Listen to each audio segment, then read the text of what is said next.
Today we are diving headfirst into the really dark and complex world of Jeffrey Epstein. And this is a story that isn't just about one man's crimes. It's about how power, wealth, and influence can build a whole system designed to protect the guilty and silence the innocent, all the way to the very top. And to really get our heads around this whole thing, we've got to start at the end, with the central mystery that's still fueling conspiracy theories and casting this huge shadow over the entire story. So picture this. August 10th, 2019. Jeffrey Epstein is found dead in his cell at one of New York's most secure federal jails. Now, the official ruling was suicide, but for a whole lot of people, that official story was just the beginning of a brand new set of questions. I mean, just think about this for a second. The cameras, malfunctioning, the guards on duty, asleep, and the high-profile inmate who had just been taken off suicide watch, well, that was Epstein. You see, these weren't just small mistakes. They created this perfect storm of suspicion, and it fueled the explosive theory that Epstein wasn't just dead, he was silenced. So how did he even end up in that jail cell? To get that, we need to go back and really look at who Jeffrey Epstein was and the empire he built, an empire that had this glittering, shiny facade, but a truly horrifying foundation. On the surface, Epstein was this genius math teacher who somehow became a Wall Street wizard, managing fortunes for billionaires. But that whole image was just a carefully crafted mask. Behind the doors of his mansions was a monstrous reality, a predator who was using his immense power to commit horrible crimes. And the absolute centerpiece of his dark empire was this place, Little St. James Island. Publicly, it was sold as this sun-drenched paradise for all his powerful friends, but in reality, it was a private prison, a completely isolated stage for his crimes. And the island itself was like a fortress of secrets. The FBI found a maze of underground tunnels, cameras watching every single move. It just leads you to a really chilling question, right? Was all of this for security, or was he building a massive library of blackmail on his powerful guests? But here's the thing. Epstein's real power wasn't just his money. It was his network. He didn't do this alone. He meticulously built this incredible web of connections that reached some of the most influential people on the entire planet.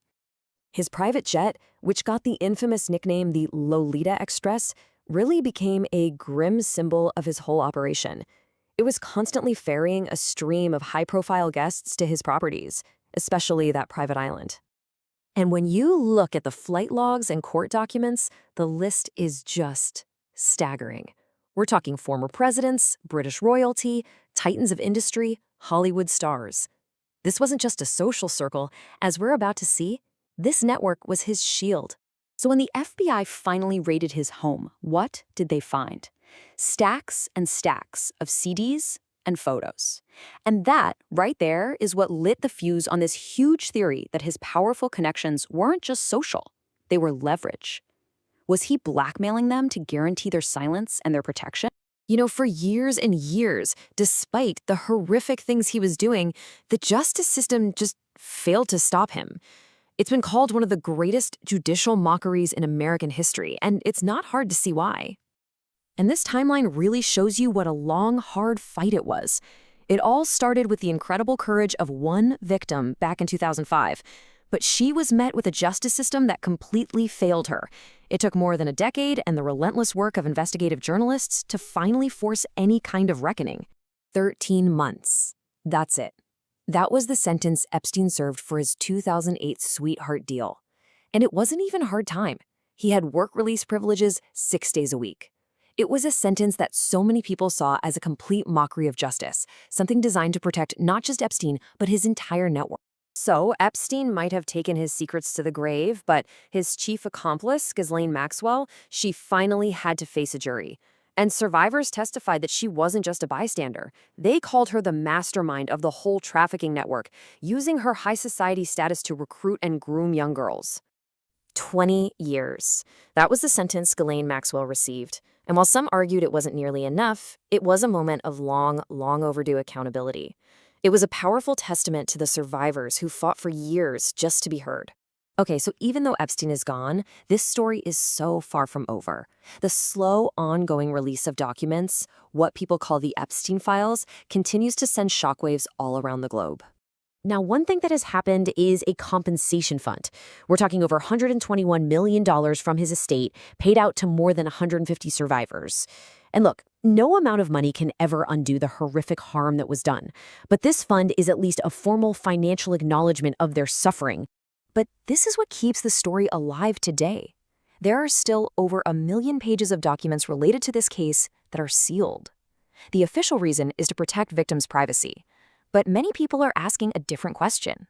Is it really about protecting victims, or is it about protecting the powerful?